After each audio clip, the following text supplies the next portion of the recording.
Olá, seja muito bem-vindo ao programa Aprendendo com a Igreja deste domingo, dia 17 de março de 2024, dia que a Igreja celebra a memória litúrgica de São Patrício. Mas no programa de hoje, a gente não vai falar sobre São Patrício não, mas sim de um outro santo, um santo que é celebrado no dia 4 de outubro, que é muito querido pela Igreja e principalmente pelos fiéis, graças ao seu testemunho e à simplicidade de sua vida e por toda a missão que ele cumpriu. Nós vamos conhecer um pouco mais sobre São Francisco de Assis e da Ordem dos Franciscanos Capuchinhos, que foi fundada por São Francisco em 1209, que desejava viver uma vida de simplicidade conforme tinha aprendido com o Evangelho de São Mateus, que diz: não levou ouro ou prata, nem sacola ou alfajor, nem pão, nem bastão, nem tinham duas túnicas. E para aprendermos mais sobre São Francisco e os capuchinhos, nós convidamos o Frei Luiz de França Fernandes, que é frade capuchinho do convento de Santo Antônio, aqui em Natal, e o Frei Diego Bezerra da Silva, da Fraternidade da Serra do Mel, da Diocese de Mossoró. Frei França, seja muito bem-vindo, muito obrigado por aceitar o nosso convite e participar do Aprendendo com a Igreja dessa semana. Olá, Luciano, bom dia, saudação aí também aos ouvintes do programa Aprendendo com a Igreja, e é uma satisfação muito grande para nós podermos participar deste momento que é essencialmente também importante para as nossas vidas como frades franciscanos. Frei Diego, seja muito bem-vindo também e obrigado por participar dessa edição do Aprendendo com a Igreja e acrescentar mais sobre os frades capuchinhos, sobre São Francisco. Obrigado por estar aqui conosco.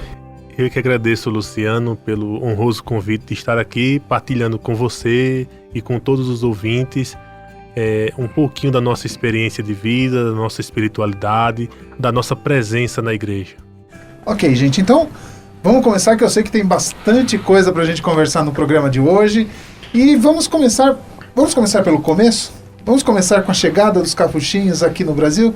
Como é que foi? Quando foi? O que aconteceu? Por que vocês vieram para cá? Por que a ordem veio para cá? Conta um pouquinho, vamos contextualizar essa chegada dos capuchinhos no Brasil, Frei. É muito bonita essa história, Luciano, porque nós chegamos no Brasil de uma forma totalmente diferenciada de todas as ordens religiosas ou congregações na igreja no Brasil. Os capuchinhos chegaram ao Brasil através de uma situação que eu diria anômala. Nós estávamos aí sob o domínio de Maurício de Nassau, na província de Pernambuco, que captura uma leva de frades no Golfo da Guiné-Bissau, na África, e os traz como reféns até o Maranhão, né, uma leva de 10 a 12 frades, e eles ficam ali no Maranhão, e do Maranhão um grupo de 4 frades são direcionados 4 meses depois para Recife, que era a sede que se exaltava do ponto de vista da capitania na época, governada por Maurício de Nassau. Então é nesse contexto que nós chegamos no Brasil, pusemos os pés capturados, né, por Maurício de Nassau no Golfo da Guiné-Bissau. E aí esses freis vieram para Pernambuco, porque na verdade era uma coisa só, era um território só, não é? E aí quando vieram para Pernambuco começou esse trabalho missionário dos freis. Exatamente, porque os freis vieram nesse primeiro momento, nessa situação, e ao chegarem aqui, eram capuchinhos franceses, né? Ao chegarem aqui, eles se integram depois a um órgão da igreja na época que se chamava Propaganda Fidei, que ajudava nas missões adjentes, né, que dava um suporte em todos os sentidos, inclusive financeiro, o mínimo necessário possível para que a missão pudesse acontecer com liberdade, né? Vamos lembrar que nesse período outras ordens religiosas famosas, né, elas já estavam instaladas no Brasil afora, vinculadas e mantidas pela coroa portuguesa. E os capuchinhos vêm através da Propaganda Fidei e, portanto, livres, independentes totalmente da colonização portuguesa, e por isso foram expulsos várias vezes. E porque eram teimosos, várias vezes também retornaram, e por isso que aqui hoje nós estamos a contar essa história. E era uma missão, assim, vamos dizer, diferente da proposta para a região nordeste do Brasil da região sul e sudeste. Exatamente, Luciano, porque por terem essa liberdade muito grande e não estarem sob a dependência da coroa portuguesa, os capuchinhos se adentraram pelos sertões, se adentraram pelos interiores do nordeste do Brasil.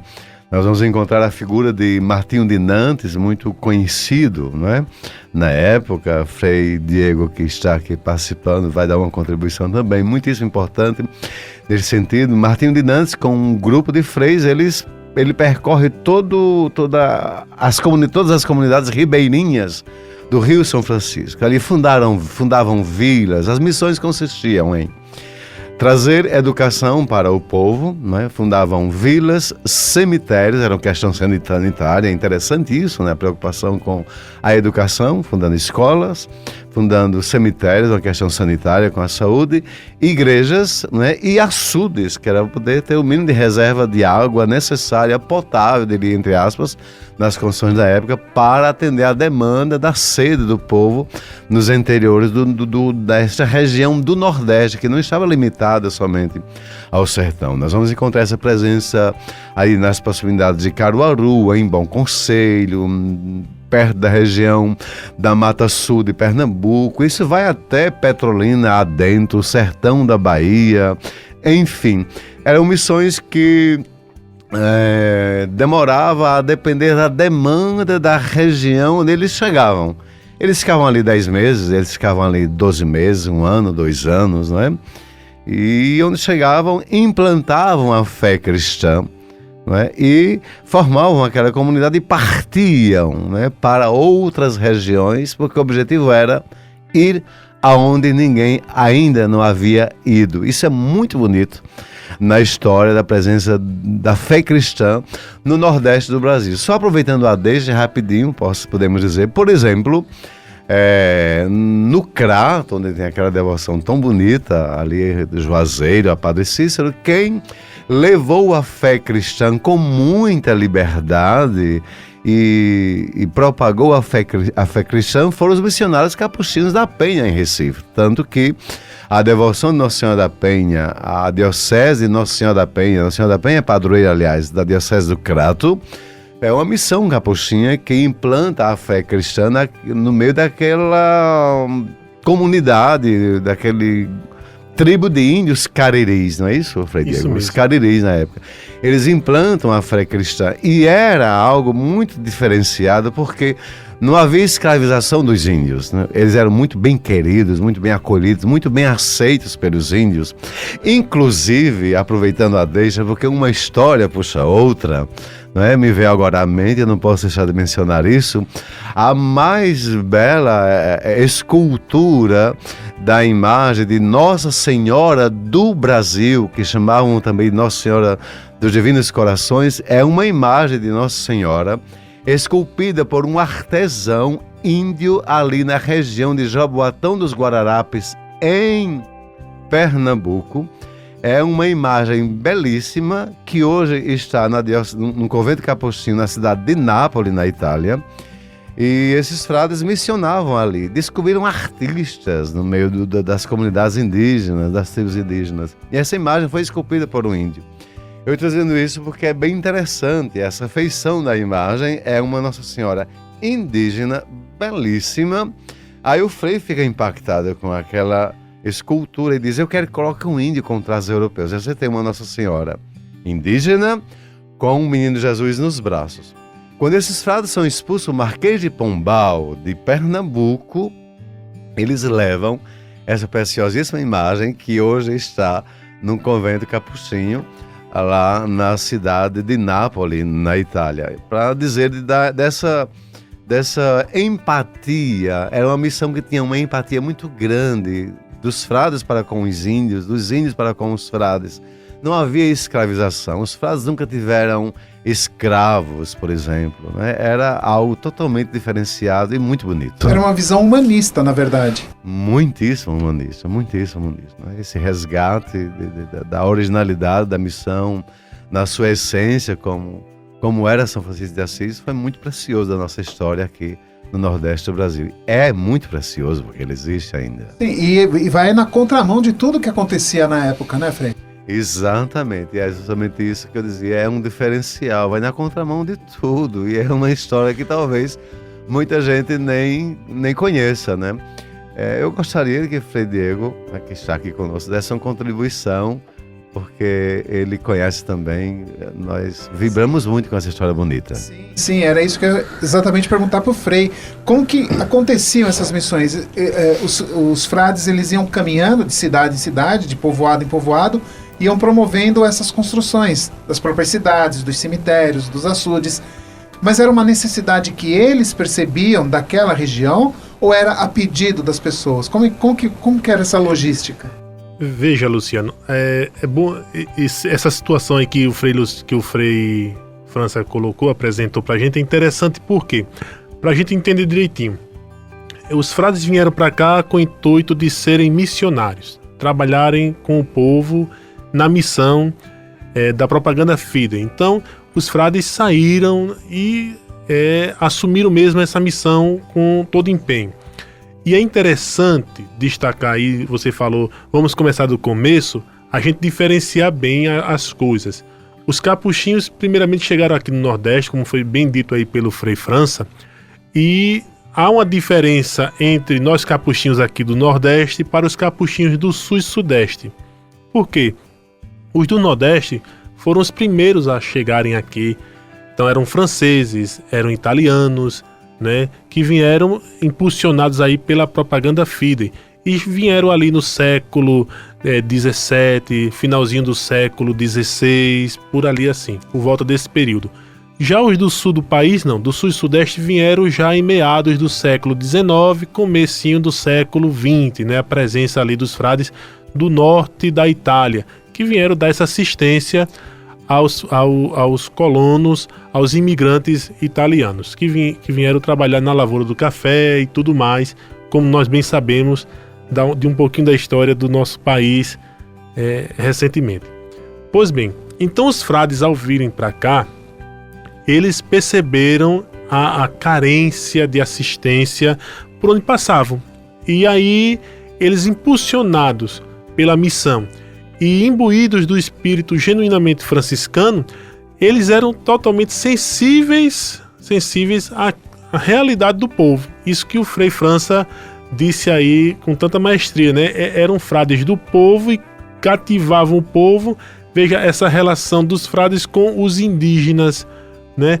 Isso fez com que os frades assumissem para si as dores do povo, os sofrimentos, os dilemas do povo. Então, ao chegar em uma determinada região, localidade, e se deparar com a falta de um cemitério, ou com a falta de um açude, ou de uma igreja, ou disso e daquilo, então os frades se empenhavam a partir da sua missão, mas a partir, sobretudo, da sua influência junto à população, e começavam a mobilizar o povo.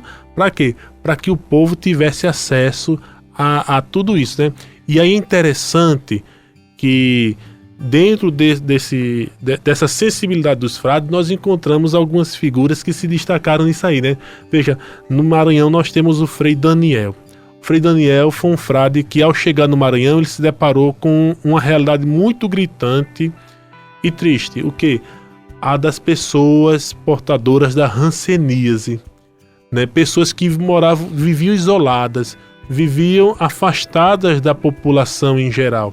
E aí o Frei Daniel, o que é que ele faz? Ele assume a missão junto aos portadores da hanseníase e vai conviver com ele, a ponto dele próprio contrair a hanseníase e morrer lá junto com os infectados, né?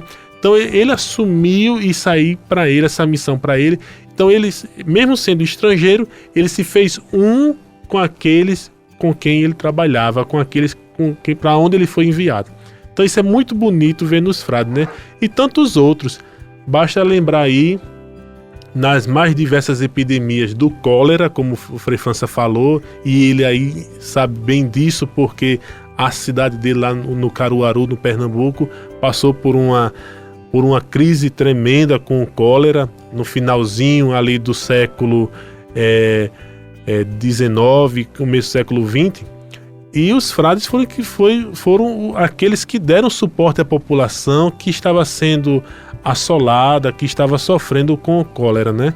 Então, isso aí foi assumido pelos frades com empenho, com amor, devido ao carisma franciscano e a sua identificação com o povo nordestino, né? Com o povo que aqui convivia. Tá certo, gente, é um papo muito bacana, mas a gente precisa fazer um pequeno intervalo agora.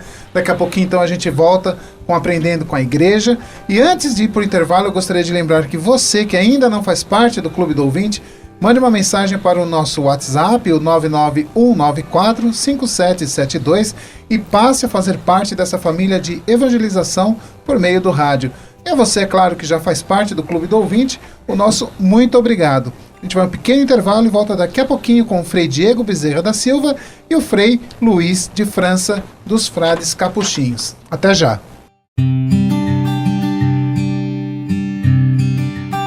Estamos de volta com Aprendendo com a Igreja deste domingo, hoje conversando com o Frei Luiz de França e o Frei Diego Bezerra da Silva, Frades Capuchinhos.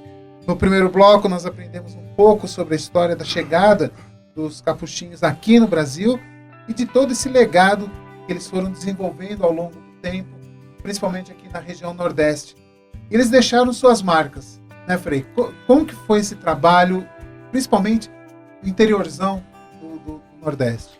Isso mesmo, Luciano. Como foi dito, Frei França destacou aí algo muito interessante, né? A presença dos frades junto às comunidades indígenas daqui do nosso Nordeste. No Nordeste brasileiro, nós tínhamos a presença dos índios caetés, dos índios careris, que eram muito presentes aqui no nosso... Os caetés no litoral sul, os careris ali na região da Paraíba, do Ceará. E aí é interessante isso, por quê? Esse dado é interessante, porque os frades capuchinhos, ao adentrarem no interior nordestino, eles iam até esses aldeamentos no interior. E isso fez com que surgissem algumas cidades, né, fundadas a partir do trabalho desses capuchinhos, desses missionários. E a gente cita aí alguns exemplos, né, como a cidade do Crato, lá no sertão caririense do Ceará. O Crato, a cidade do Crato, a vila de Crato foi fundada a partir de uma missão dos frades capuchinhos. Os frades se instalaram no Crato, na aldeia do Crato, junto aos índios cariris, e a partir desse trabalho de catequese, de evangelização, foi surgindo um povoamento que deu origem à atual cidade do Crato. A mesma coisa aconteceu onde? Na capital piauiense, em Teresina, né? O Frei Serafim de Catânia, o grande fundador da cidade de Teresina, né, ao chegar na região, na localidade onde hoje nós encontramos a capital do Piauí, ele se deparou com uma realidade dessa, um aldeamento, fez todo o trabalho ali junto com o povo que ali convivia, a ponto de fundar a cidade de Teresina, no Piauí. E outras cidades como Bom Conselho, de Papacaça, no estado de Pernambuco, e tantas outras, né? Então, a presença dos capuchinhos no interior nordestino foi muito marcante mesmo, né? Então a gente vê, como a gente já viu, aí em obras sociais, em trabalho social, por meio da identificação com o povo, da sensibilidade dos frades em relação à realidade do povo, mas também em relação à evangelização. Basta olhar tantas e tantas devoções que os capuchinhos implantaram, né? A devoção à Imaculada Conceição, por meio do ofício de Nossa Senhora, por meio da oração do Maria Valei-me, do terço e tantas outras, né? E aí entra também um outro aspecto muito interessante. A marca dos capuchinhos a partir da arquitetura nas igrejas, em inúmeras cidades a partir dessa missão. E o Frei França conhece bem disso aí, pois o Frei França, ao trabalhar na Diocese de Petrolina, em uma presença missionária que nós temos na Diocese, na época Diocese de Petrolina, hoje na Diocese de Salgueiro, ele conheceu bem essa realidade ao percorrer por ali, pode falar com mais propriedade do que eu, porque ele viu bem de perto isso aí, né? A presença hoje, a marca hoje registrada na arquitetura, né? Isso é muito interessante, é algo bonito da gente ver. E antes do Frei fazer esse comentário, Frei, acho que vale a pena a gente ressaltar que a gente já está falando de anos, de séculos atrás, né? Isso mesmo. E que essa tradição, essa fé e essa devoção e esse, podemos até dizer, esse carinho que a população tem com os capuchinhos se perpetuou e passou de geração em geração.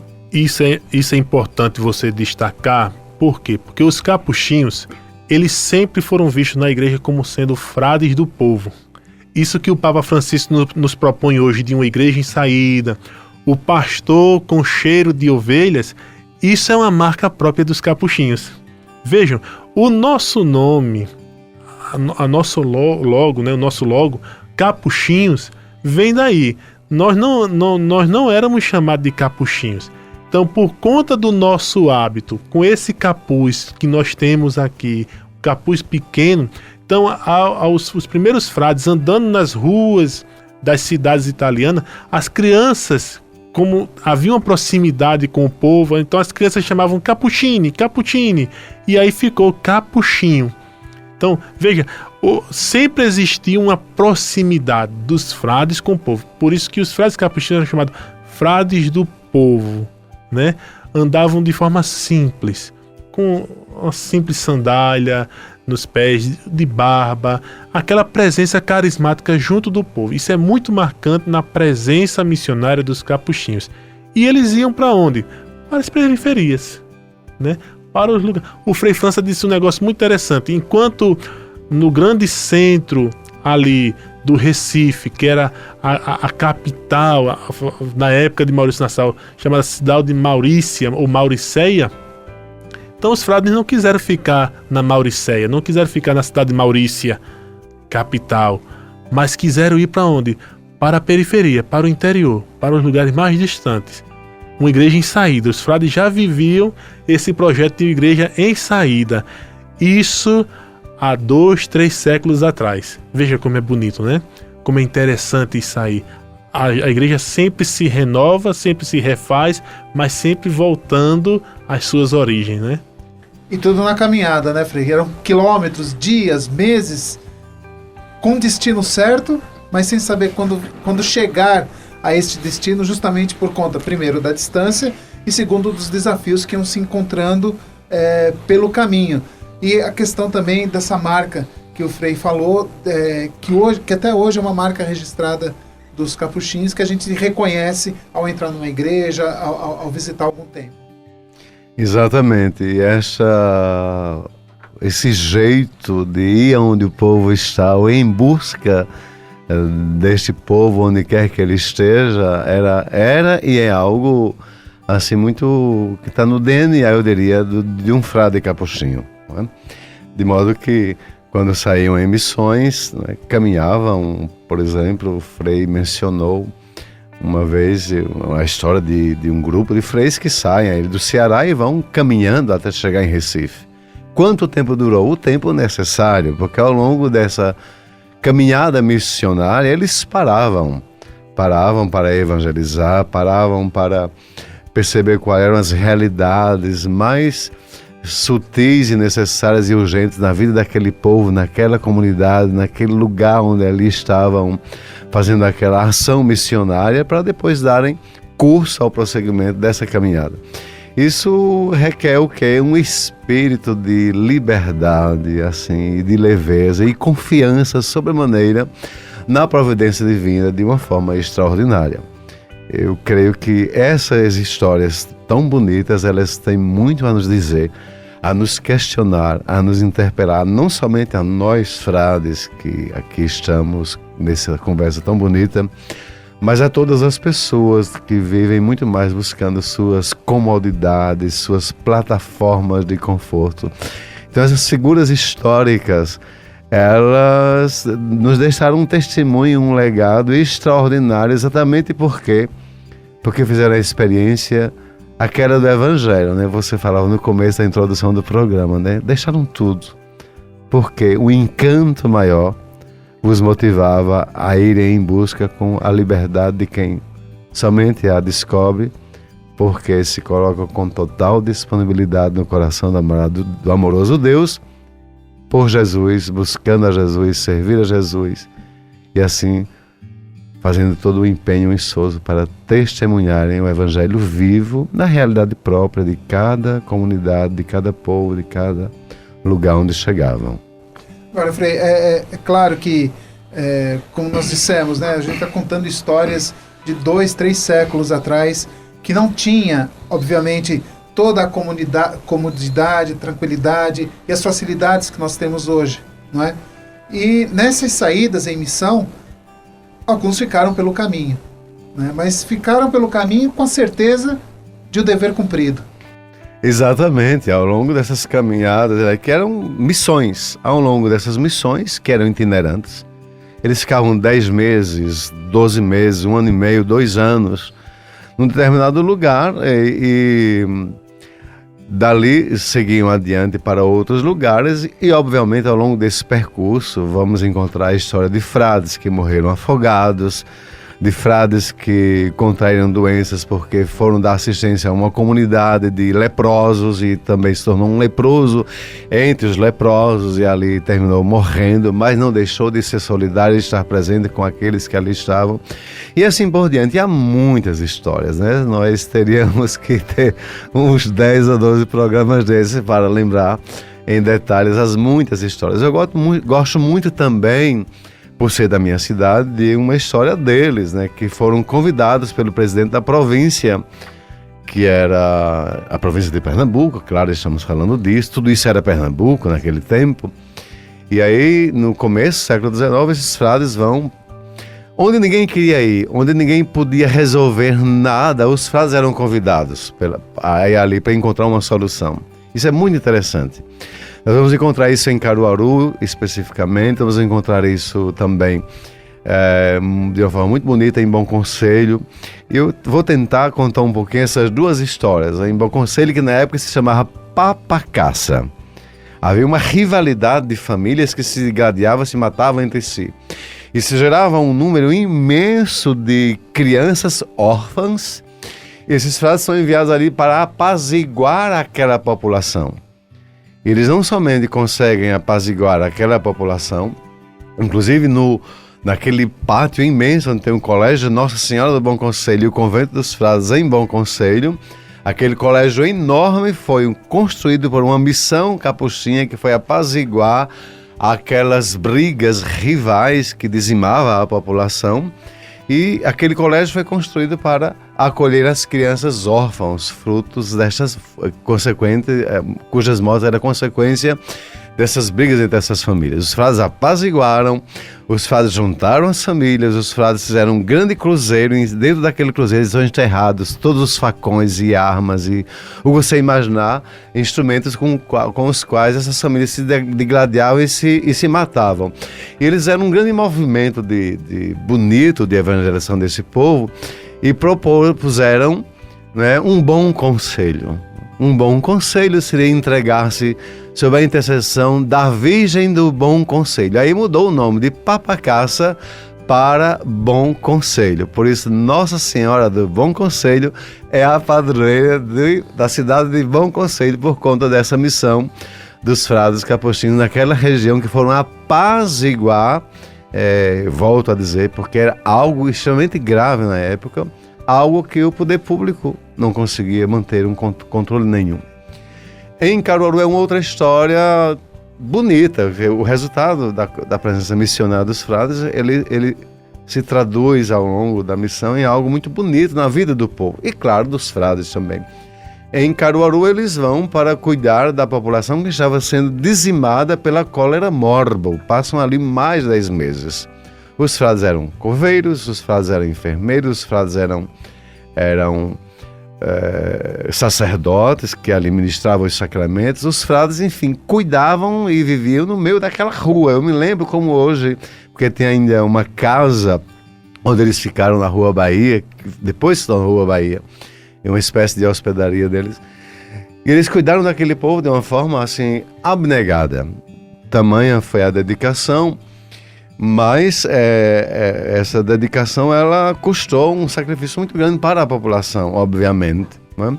E a história nos conta que eles ficaram profundamente ali sensíveis diante daquela população que se dizimava por aquela epidemia de cólera morbo que saiu da capital e começou a assolar o interior e o Agreste por inteiro, né? E quando eles chegam lá, eles pedem a Nossa Senhora das Dores, rezam com o povo também, que ela se compadecesse das dores daquele povo, que se assim o acontecesse, eles ergueriam com aquele povo que fosse socorrido pela intercessão da Mãe das Dores, um templo a ela dedicado. E aí que nasce a igreja que é construída em honra de Nossa Senhora das Dores, por isso a Diocese de Caruaru tem a padroeira de Nossa Senhora das Dores, que foi fruto de uma devoção, de uma missão capuchinha, pedindo a Nossa Senhora das Dores que se compadecesse das dores do povo sofrido de Caruaru. É uma pena que essa belíssima igreja, que foi erguida pelos frades em multirão com o povo de Deus, ela foi demolida para dar lugar àquela que lá hoje está. Mas é importante lembrar que até hoje a devoção à Nossa Senhora das Dores é algo fervorosíssimo na alma, né? No sangue, na vida, na fé e na história religiosa do povo caruaruense e do Agreste pernambucano. Isso é muito marcante. Tá certo, Frei. Hoje nós estamos conversando então com o Frei Luiz França, com o Frei Diego Bezerra da Silva, aqui no Aprendendo com a Igreja. E lembrando que se você chegou agora e perdeu o começo do nosso programa ou quer ouvir novamente, o programa estará disponível a partir de amanhã no nosso canal do YouTube. E lembrando também que você pode fazer parte do Clube do Ouvinte e ajudar nessa obra de evangelização através do rádio. Sua doação é muito importante para mantermos a programação religiosa da 91.9 FM. Para fazer parte do Clube do Ouvinte, mande uma mensagem para o WhatsApp, o 991945772. É a você que já faz parte do Clube do Ouvinte, o nosso muito obrigado. Nós vamos a um pequeno intervalo e voltamos já já com o último bloco do Aprendendo com a Igreja deste domingo. Até já!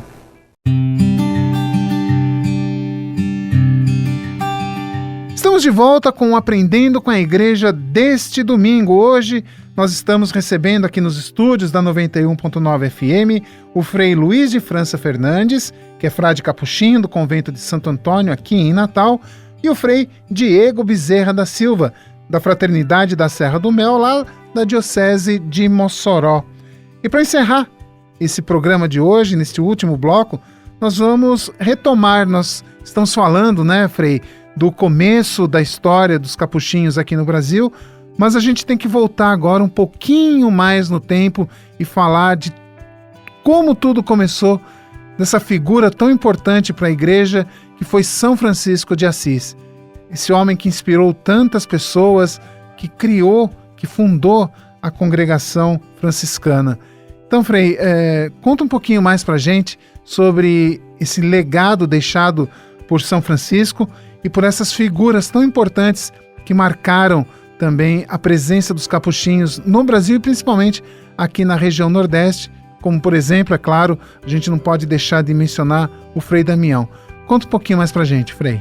Aí a figura de São Francisco, né, do Frei Damião e a nossa presença aqui em Natal, no Rio Grande do Norte. Mas vamos começar por São Francisco. Veja, Francisco ele surge em um contexto no qual a igreja, de certa forma, podemos dizer assim, passava por uma crise. A igreja no Ocidente, a igreja católica, ela passava por uma certa crise. E aí surge Francisco com uma nova proposta de evangelização, uma nova proposta de ser igreja, né? Uma nova proposta ali de presença missionária. Então Francisco assume essa proposta a partir de uma experiência mística, de encontro, de experiência com Deus, com Jesus, crucificado especificamente, né? Que é aquele famoso encontro de São Francisco com o crucifixo de São Damião, né? E a partir daí, o que é que Francisco faz? Francisco busca viver o projeto do Evangelho em sua vida, aproximando a igreja de quê? Das camadas mais pobres da sociedade da sua época. Então, Francisco de Assis, ele faz aquilo que o Vaticano II pede, que o Papa Francisco nos propõe hoje. de uma igreja próxima do povo, uma igreja no meio do povo, uma igreja que tem pastores com cheiros de ovelhas. Então Francisco ele apresenta para a igreja ali em 1220 por ali assim, essa proposta de igreja, né? E aí o que é que acontece? Acontece que nós vemos explodir na igreja um fenômeno chamado fenômeno da família franciscana, que se espalha e sai contagiando e vai crescendo e crescendo e crescendo e crescendo e crescendo cada vez mais. Me lembro que no começo desse programa você disse assim, vamos começar do começo. E aqui está o comecinho da ordem capuchinha. Como assim, Frei? Veja, o movimento franciscano, depois da morte de Francisco, ele foi se expandindo cada vez mais. Porque o carisma franciscano não ficou preso em Francisco. Ele se espalhou por toda a igreja. E como todo movimento humano que cresce, se expande, aos poucos vai perdendo a sua essência. A ordem franciscana ela foi passando por quê? Por reformas, né? Por várias reformas. E aí isso é interessante porque aí nós encontramos hoje, dentro do ramo masculino da família franciscana, 3 grandes ordens. A ordem dos frades menores, a ordem dos frades menores conventuais e a ordem dos frades menores capuchinhos, que surge ali em 1525, em torno desse período, né? Sempre essas ordens surgem como o quê? Como uma tentativa de voltar ao projeto inicial de Francisco de Assis. Uma tentativa de resgatar o projeto de Francisco de Assis. Então nós capuchinhos, nós nos orgulhamos sempre de dizer que nós somos uma reforma da ordem franciscana, né? A ordem franciscana é uma única ordem, mas com essas reformas que deu origem a algumas formas peculiares de se viver o carisma franciscano, né? Então nós capuchinhos, com tudo isso que nós já falamos aqui, nós temos essa forma peculiar de ser essa presença franciscana aqui na região Nordeste e também em outras regiões, né? O que mostra e deixa e fica muito claro é que, apesar de todo esse tempo que se passou, toda a história, o carisma continua. Sim, continua, com certeza. E porque, primeiro que o carisma continua, porque o carisma ele é impulsionado por quem? Pelo sopro do Espírito Santo. Assim como toda a igreja. A igreja ela é impulsionada pelo sopro do Espírito Santo. E o sopro do Espírito Santo também está presente no carisma franciscano, que fez surgir algumas figuras de destaque, né, que nos fazem sempre lembrar ao nosso objetivo primeiro, né, que é a figura de Jesus Cristo, o projeto de Jesus Cristo. E o modelo são essas figuras que vão surgindo e se destacando, né?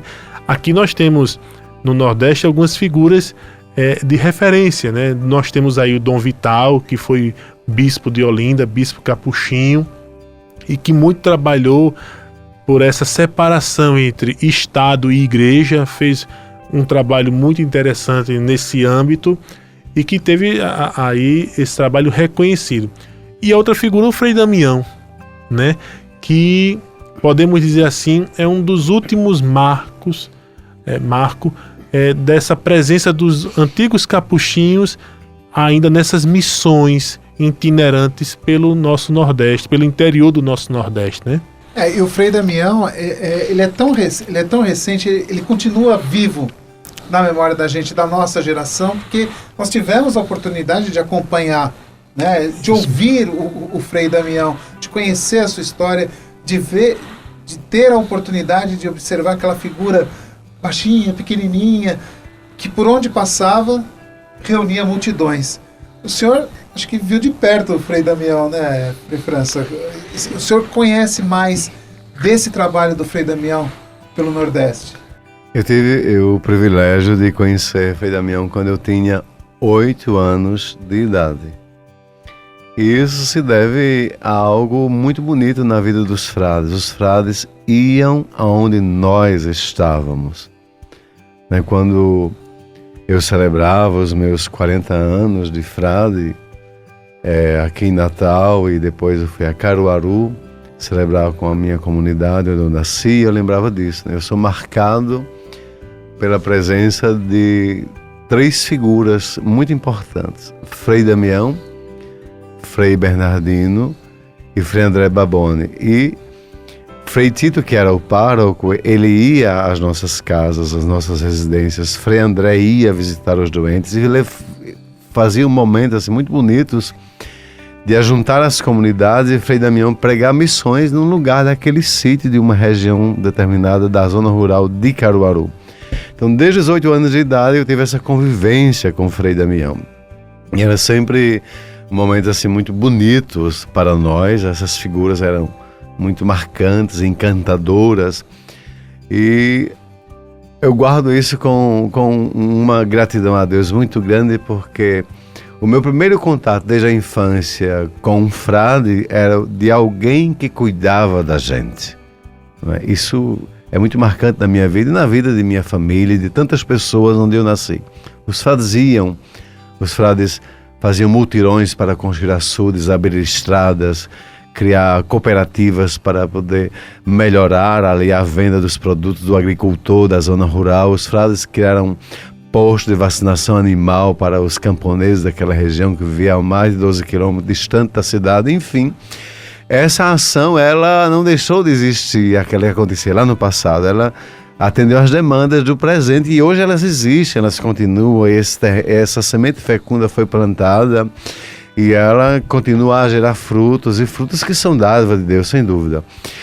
E depois de ordenado, eu tive o privilégio de iniciar a minha missão evangelizadora no sertão de Pernambuco, onde tive a oportunidade, com muita gratidão a Deus, de participar de algumas missões de Frei Damião. Uma delas foi em Petrolina. Calculava naquela época a polícia militar, isso na década de 90, ali mais de 200 mil pessoas. Então é algo que não tem como a gente mensurar o porquê de tudo aquilo. E uma única resposta que nós encontrávamos quando olhávamos aquela figura tão pequena, já falando com tanta dificuldade, mas que atraía multidões, era o testemunho.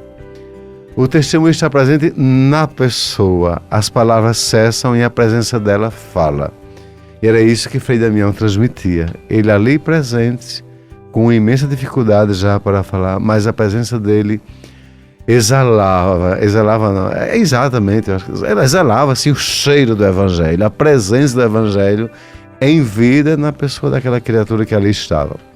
E eu tenho um fato que de vez em quando eu gosto de contá-lo, é que nessa missão nós fomos surpreendidos com algo que nós já sabíamos, né? Frei Damião se acordava de 4 da manhã para fazer aquela caminhada tradicional, famosíssima com o povo.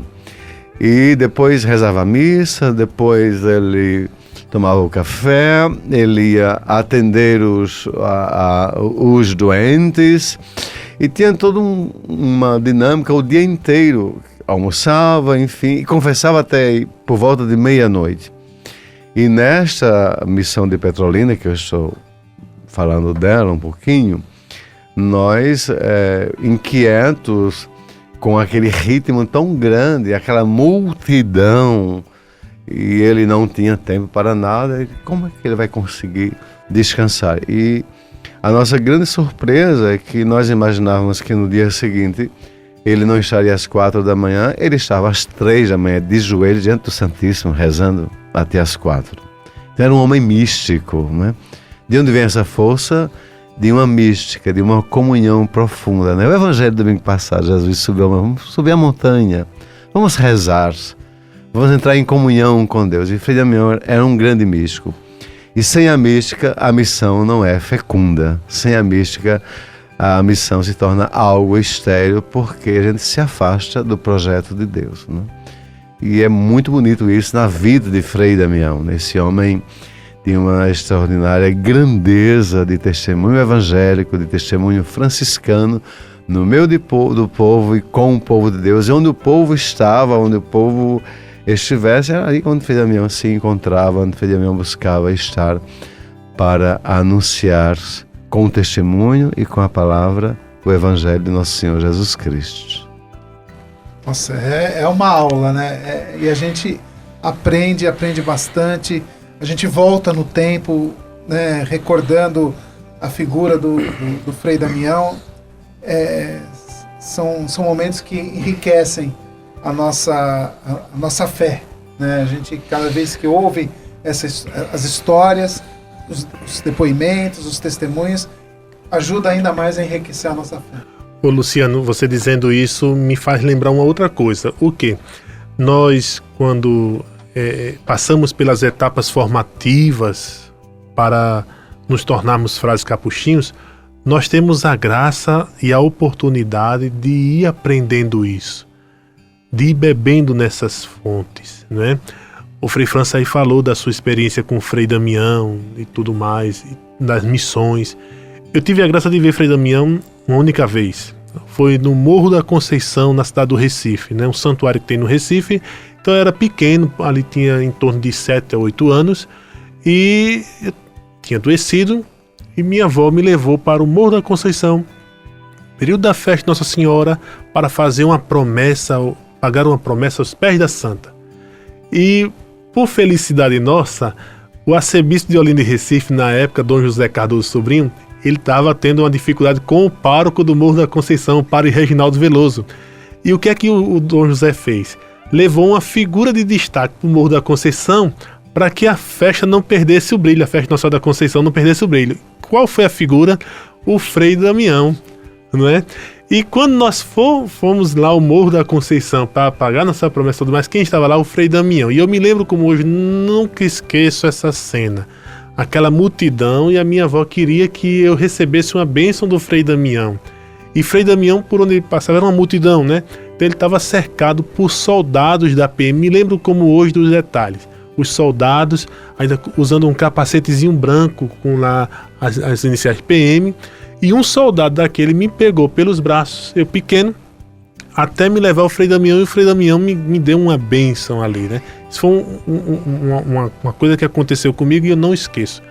Mas assim, o Frei França teve bastante experiência com o Frei Damião, né? Ele conviveu bem, teve essa oportunidade ainda maior do que eu. Mas eu tive a graça de conviver com outros frades, né? Ao longo da minha formação. Eu tenho aí 13 anos de frade. Então, ao longo desses 13 anos, convivi com alguns frades que eu tive a oportunidade de beber também com esses frades da espiritualidade nossa, do nosso carisma, né?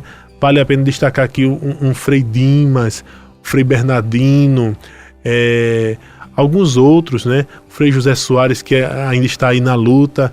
E a gente percebia eles contando as histórias da presença dos frades, do trabalho dos frades. Isso para nós jovens é motivador, né?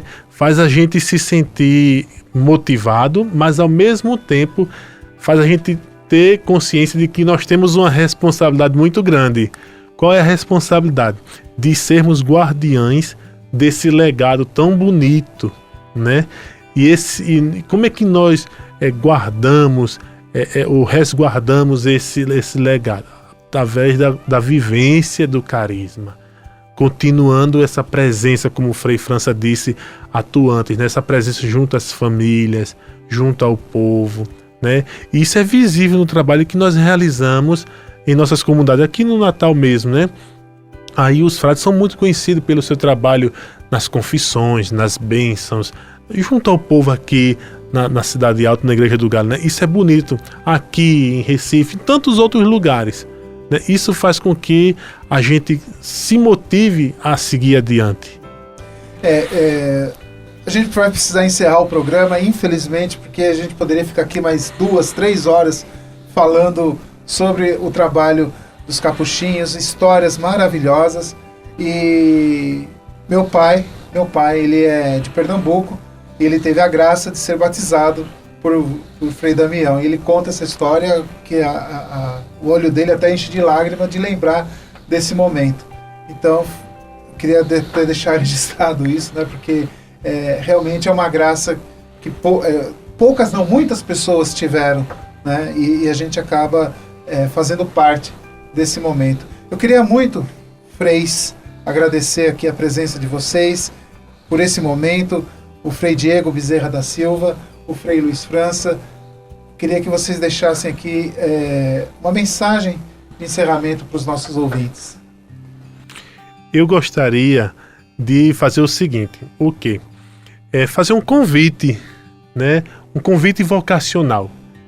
Todos nós frades somos promotores vocacionais, ou seja, a nossa vivência acaba sendo também servindo de estímulo para outros aderirem a esse projeto, que não é um projeto do Frei Diego, não é um projeto do Frei Luiz de França, não é um projeto do Frei Diniz, não. É um projeto de Deus, é um projeto de nosso Senhor Jesus Cristo, que foi apresentado a Francisco de Assis e que nós damos continuidade como continuadores da missão de São Francisco. Então, fazer um convite aos jovens, né, que estão nos ouvindo a despertarem para a vocação, a conhecerem o nosso carisma mais de perto. Então, nós temos encontros vocacionais aqui em Natal. Nós temos a nossa presença missionária na cidade de Serra do Mel, na diocese de Mossoró. Aqueles que estão ali próximo do Seridó, temos uma presença ali em Catolé do Rocha, já na Paraíba. Então os jovens que se sentirem interessados, motivados e desejosos de conhecer o nosso carisma, podem nos procurar nessas casas e serão bem-vindos a nos conhecer, a partilhar conosco também a caminhada. A todos façam votos de paz e bem, desejando a todos também saúde e paz. Paz e bem, Luciano, paz e bem, queridos ouvintes. Isso que o Frei Diego está dizendo, eu praticamente faço minhas palavras, né? Atreva-se. Atreva-se e confie na providência, confie no Senhor e com certeza nós teremos a melhor de todas as surpresas na vida quando nos entregamos com essa leveza e total confiança depositadas no coração do amoroso Deus. E será sem dúvida uma experiência única na vida de cada um de nós, de cada um de vocês, quando nós buscamos esse atrevimento bonito que tem como âncora o Evangelho do nosso Senhor Jesus Cristo. E colocando a figura de São Francisco de Assis, então a gente fecha de uma forma extraordinária, porque é um santo que até hoje dialoga com todas as culturas e realidades no universo inteiro, no mundo inteiro, aliás. Tá certo, então. Queria agradecer, então, mais uma vez a presença dos dois aqui no nosso programa. Fica um convite para uma próxima oportunidade para a gente falar mais sobre o trabalho. E a partir de amanhã o programa estará disponível no canal da Arquidiocese no YouTube. Então, se você perdeu algum momento da entrevista ou se quiser ouvir novamente, basta acessar o nosso canal. E agradecer também a todos os sócios do Clube do Ouvinte que nos ajudam nesta obra de evangelização através das ondas do rádio. E lembrar que se você ainda não faz parte do Clube do Ouvinte, mande uma mensagem para o nosso WhatsApp, o 991945772 e se inscreva. Você fará parte de uma ação concreta de evangelização. Nós vamos ficando por aqui, agradecendo a sua audiência e convidando para acompanhar daqui a pouquinho a Santa Missa, transmitida ao vivo da Catedral Metropolitana de Natal. Um grande abraço, fiquem com Deus e um excelente final de semana.